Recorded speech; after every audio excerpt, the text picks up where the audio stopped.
It was a harsh winter night in the city. The wind sliced through the streets like icy knives, and most people hurried past without looking anywhere except straight ahead.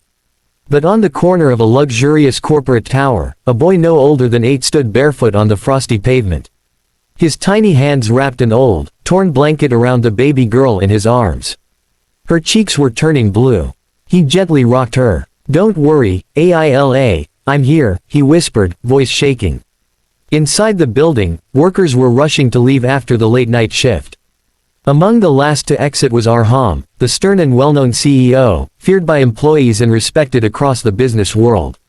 He had everything: power, wealth, status. But what he didn't have was someone waiting for him at home. His footsteps echoed as he approached his car, but suddenly, he heard the faintest voice. "Sir, my baby sister is freezing." Arham turned. The boy's eyes were pleading, hopeful yet terrified. "Please, she hasn't eaten since yesterday."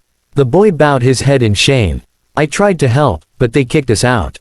Mama, she never woke up this morning." Arham froze. A memory, sharp and cruel, stabbed his heart. Years ago, he had once stood helpless beside his mother, who worked herself sick trying to raise him alone. He knew that same look of desperation. Without a second thought, he slipped off his long, warm coat and wrapped it carefully around the baby girl. "Her name is Aila."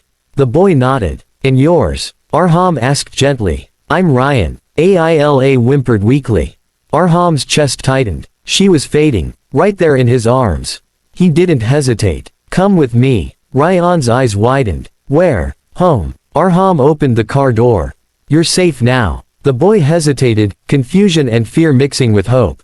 But one look at Arham's steady expression made his decision. He climbed into the backseat, still holding Aila close.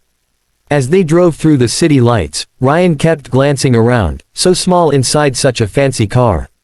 "Why are you helping us?" he asked. Arham swallowed hard. "Because someone should have helped me once, and didn't." At his mansion, warmth enveloped them instantly. Doctors were already waiting. Arham's quick call had prepared everything. They examined Aila, fed her warm milk, wrapped her in soft blankets.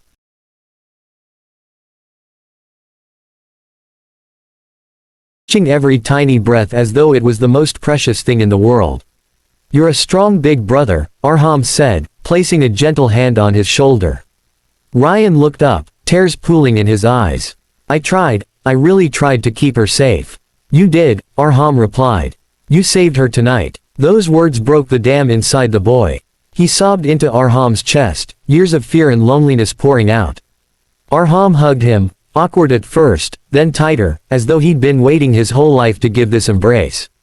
In the following weeks, Arham handled everything: the funeral for their mother, the paperwork, the search for relatives. There were none. The children had no one left in the world. Except him. Slowly, Ryan began smiling more. Aila laughed when Arham tickled her toes. The silence in the mansion filled with tiny footsteps, toys scattered across the living room, and giggles that healed old wounds. But one night, Ryan stood quietly at Arham's office door. "Sir," he whispered. Arham looked up. "Yes, Ryan." The boy's voice trembled. "Will you send us away now that Aila is better?" Arham's heart cracked again. He knelt, cupping the boy's cheeks. "No, never. This is your home now." Ryan threw his arms around him. Arham hugged back, firm, protective, like a father who finally found what his heart was missing. From that day on, Arham wasn't just a CEO. He was Dad. Years later, people often asked Arham the secret of his success. He would smile and reply, "It wasn't success, it was love that found me in the cold." If this story warmed your heart even a little, please like the video so more people see it. Subscribe to our channel for more emotional and inspiring stories every day.